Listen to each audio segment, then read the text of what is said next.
Sejam bem-vindos ao primeiro episódio de análise e projeções para a temporada de 2024 da equipe do Corinthians, certo? Nesse episódio vamos falar sobre o novo presidente, o senhor Augusto Melo, que foi eleito aí nas últimas eleições, certo? Ele chega com um grande baque dentro do clube, por quê?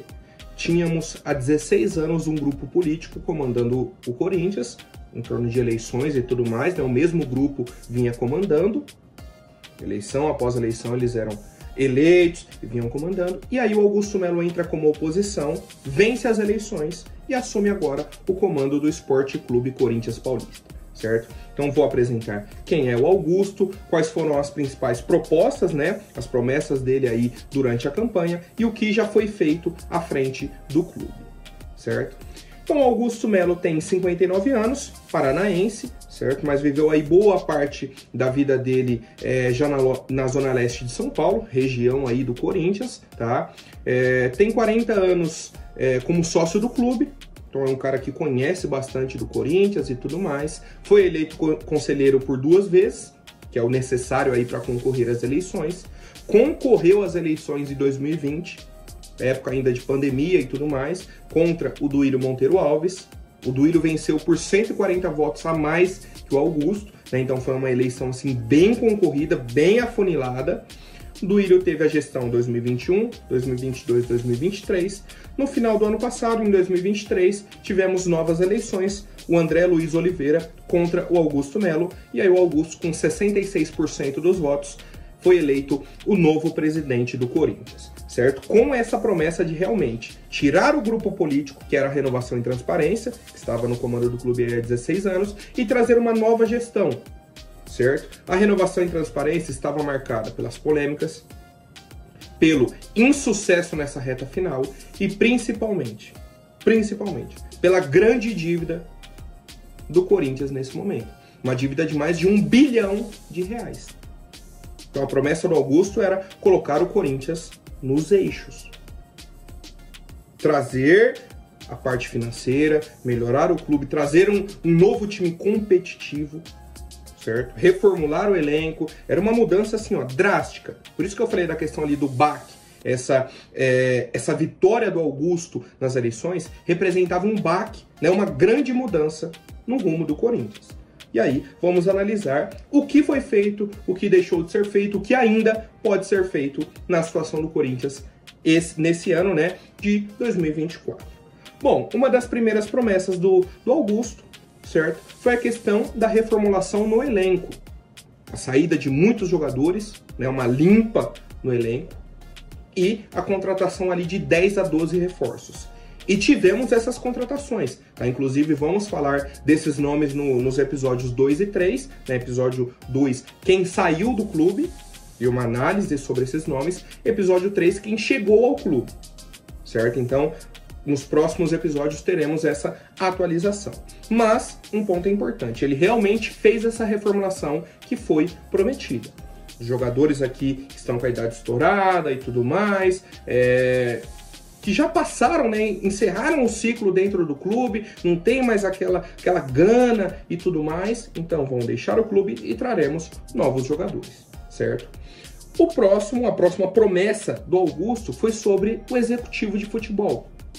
Ele falou que traria uma pessoa capacitada para o cargo. Eu quero trazer um profissional da área que vai ser responsável pelas contratações do Corinthians no mercado.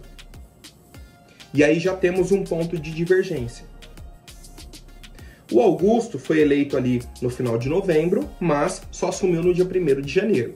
Então ficou o mês de dezembro correndo ali atrás desse executivo de futebol. Chegou a negociar com o Rodrigo Caetano, que posteriormente foi para a CBF, negociou com outros nomes, foi correndo, o time precisando contratar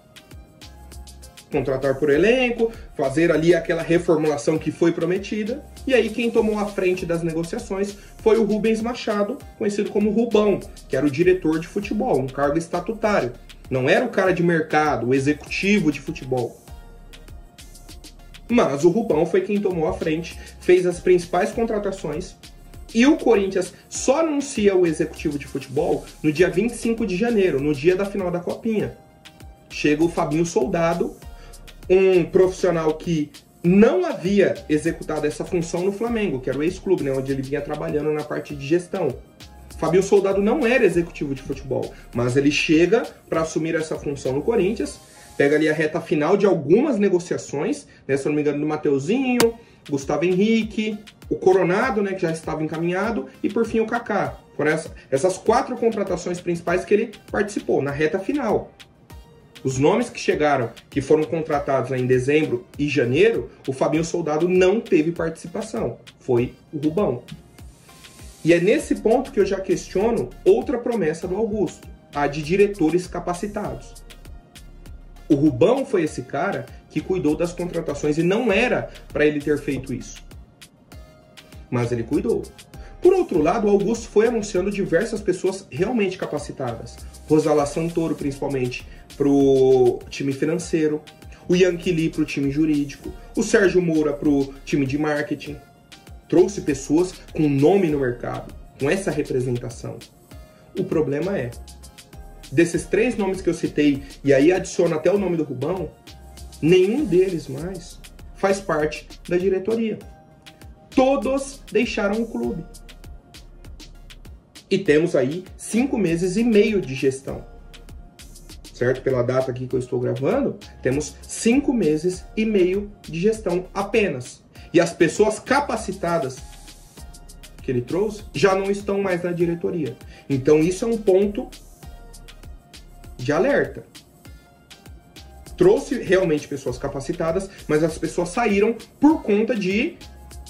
eles falam, os diretores que saíram, reclamam dessa ingerência dentro do clube. Falou, eu era o diretor do departamento e eu não podia tomar decisões. Eu não conseguia trabalhar no meu departamento, então eu preferi sair, certo? Esse foi o argumento utilizado. Então, assim, nessa questão de diretores capacitados, o Augusto acerta no início, mas aí temos polêmicas, problemas, e essas pessoas saem. E aí ele busca novos nomes, né? Já fez as novas contratações, mas nesse momento são uma incógnita, né? Temos aí 2, 3 semanas de trabalho apenas. Então a gente tem que aguardar para fazer uma avaliação sobre esses nomes de diretores, se são capacitados ou não, né? Se estão realmente fazendo um bom trabalho à frente do clube. Uma promessa que foi cumprida pelo Augusto foi a de um patrocínio de pelo menos 100 milhões de reais por ano, né? Ele fechou com a VaideBet num contrato de 120 milhões de reais por ano, um contrato de 3 anos, mas temos um problema. Em 5 meses, a VaideBet saiu do Corinthians, acionou uma cláusula anticorrupção por conta de um processo que vem correndo na justiça, certo? A Polícia Civil vem investigando uma possível empresa laranja que está no negócio, mas que tem negócio com o intermediário da negociação. Tem a VaideBet, o Corinthians e o intermediário. Esse intermediário aqui teve problemas com uma empresa laranja. E aí a VaideBet foi, assinou a cláusula e rescindiu o contrato com o Corinthians. Então assim, pelo menos a promessa do Augusto foi cumprida. Agora a situação está na justiça, sob investigação, e a gente aguarda mais atualizações sobre o caso. Mas nesse ponto aqui, vale ressaltar, a promessa foi cumprida do presidente Augusto Melo. Bom, agora alguns pontos que foram prometidos. E a cada entrevista ele sempre falava, não, tá próximo, em breve, já, e não aconteceram. Certo? Até a data. Esse é o ponto. A análise que eu estou fazendo é do início da gestão até o dia de gravação, primeira quinzena de junho. Name rights do CT Joaquim Grava. Tivemos ali 2 ou 3 entrevistas do Augusto Melo informando que em breve teremos atualizações, tá na mão do jurídico, estou conversando, a conversa avançou, semana que vem teremos uma novidade, e não tivemos mais atualizações sobre a venda do name rights do CT. Depois, obras no CT da base. Tivemos alguns avanços, certo? Derrubaram o muro ali que dividia o CT do profissional do CT da base, então fizeram essa integração, mas a obra ainda não iniciou totalmente, certo? Ainda faltam algumas questões ali, e o Augusto, inclusive, em algumas entrevistas, não, para a semana que vem começa, e isso foi se atrasando. tá? Então a obra no CT da base também, que era uma promessa, não aconteceu. Mais uma, ampliação da arena. Outra promessa do Augusto. Até o fim do ano teremos aí mais 6 mil lugares na arena. Estamos em junho e não aconteceu. Um ponto importante. Uma das argumentações foi o evento da NFL, né, a Liga aí de Futebol Americano dos Estados Unidos, que vai ter um jogo aqui na Neoquímica Arena, e eles pediram para não alterar nada no estádio. Certo? É um dos argumentos utilizados pelo Augusto. Mas a questão é, seria só aumentar a arquibancada? Isso seria bom para o Corinthians e para o evento da NFL, venderia mais ingressos. Mas é outro assunto que está em stand-by e estaria aguardando também. Os assuntos estavam interligados. Vamos vender o name rights do CT e utilizar esse valor para fazer a ampliação na arena. Se você não tem a venda no name rights, logo você não tem ampliação na arena. Mas foi uma das promessas. A gente aguarda, né, essas atualizações. E aí o porquê do questionamento? Porque quando se falava em name rights do CT, a resposta do Augusto era: não, já estamos com conversas avançadas, acho que teremos uma novidade aí. Não, acho não, ele falava, teremos uma novidade aí nos próximos dias, na próxima semana. E os dias foram passando, as semanas passando, e não chegava essa novidade, não chegava esse acerto, esse anúncio, certo? Por fim, cotas de televisão do ano de 2025. O Corinthians fazia parte do grupo da Libra, que fecharia com a Globo, no pacote, né, diversos clubes aí do futebol brasileiro. O Corinthians não aceitou a proposta, porque falou que não aceitaria ganhar menos do que o Flamengo. Saiu. Recebeu propostas de outras ligas, da Liga Futebol e tudo mais. Analisou, falou: não, vou fechar por fora, porque eu não aceito receber menos dinheiro que o Flamengo, por exemplo. O Corinthians, pelo nível de audiência que entrega, tem que ser o time que ganha mais. Simples. Ou igual ao que ganha mais. Certo? Não pode ser o segundo, o terceiro. Não pode. Tem que estar acima ou pelo menos igual ao que ganha mais. Ponto. E essa negociação já vem se arrastando desde janeiro. E não temos uma resposta. E um ponto muito importante. Essas questões que eu falei, do name rights principalmente, o patrocínio que chegou e saiu, essa agora de cotas de TV, esses assuntos geram uma expectativa muito grande no torcedor por ser um assunto financeiro, ser um assunto que traria dinheiro ao clube. Como eu citei no início do vídeo, a última gestão deixou uma dívida de mais de 1 bilhão de reais.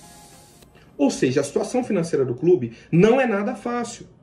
Então qualquer novidade financeira, vai chegar dinheiro de cotas de TV, vai chegar o dinheiro da venda do name rights, um patrocínio acima de 100 milhões, inclusive era o maior da América Latina. Tudo isso gera uma expectativa altíssima no torcedor. Teremos dinheiro para pagar algumas dívidas e fazer contratações. Fazer novas contratações. Mas isso não se concretizou. E por fim, um grande evento que foi prometido pelo Augusto Melo foi a questão da Semana da Transparência.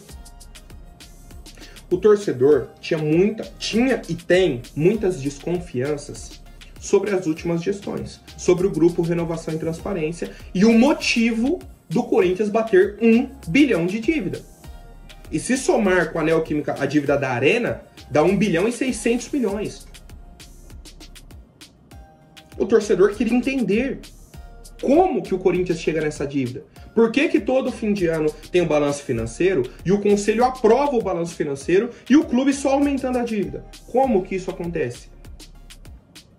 Era a dúvida do torcedor e era uma das promessas também do Augusto. Vou chegar e vou fazer uma análise de todos os contratos que foram feitos. A gente quer entender o motivo do Corinthians chegar nessa dívida tão alta. O problema é que estamos no meio do mês de junho e essa Semana da Transparência não aconteceu. Ela foi prometida para o mês de abril, Aí foi adiando semana. Não, no mês de maio teremos. Chegou em maio, não, vai ficar para depois. Última semana de maio. Acabou maio, não teve. Não, agora no meio de junho. Chegamos no meio de junho e não teve. A promessa agora é no final agora do mês de junho. E é uma expectativa muito grande do torcedor. Que seria uma resposta do Augusto para o seguinte, ó. Realmente entendam a situação que a gente pegou o clube, certo? Porque muita gente pode até questionar. Pô, John, mas você não tá colocando o momento que ele pegou o clube, o contexto. Sim, eu estou colocando. Um clube com uma dívida altíssima, ele fez as promessas, cumpriu boa parte, ele começou muito bem, e aí, do meio pra frente, parece que ele se perdeu, né? Inclusive, essa visão que eu tenho. O Augusto começa com a reformulação, com o patrocínio, com as mudanças, e a nossa visão era, pô, vai dar muito certo. O cara tá fazendo aquilo que ele prometeu. Mas, do meio pra frente, ele começou a se perder. Por problemas internos, e a gente sabe que tem influência também da oposição. A oposição tenta bagunçar nos bastidores, bagunçar o ambiente, criar tumultos, para atrapalhar a gestão. Mas, se ele realmente tem um problema, ó, não estou conseguindo fazer isso, ele não pode prometer, não, semana que vem teremos uma novidade. Semana que vem, tá certo, semana que vem começa. E aí chega a semana que vem e não começa. Ele perde a credibilidade, certo? Ele começou com uma confiança lá no alto, a credibilidade lá no alto, porque ele começou fazendo coisas certas.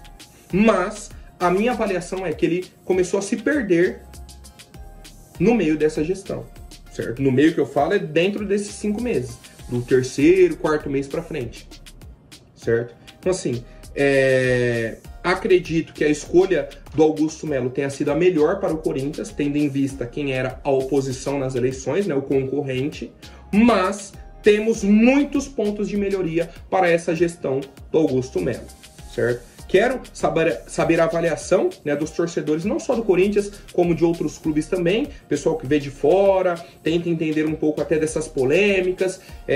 Vamos falar, né, nos próximos episódios sobre os jogadores que saíram, os jogadores que chegaram, e agradeço, né, o acompanhamento e a participação de todos nesse projeto do John do Timão. Um abraço e vai Corinthians!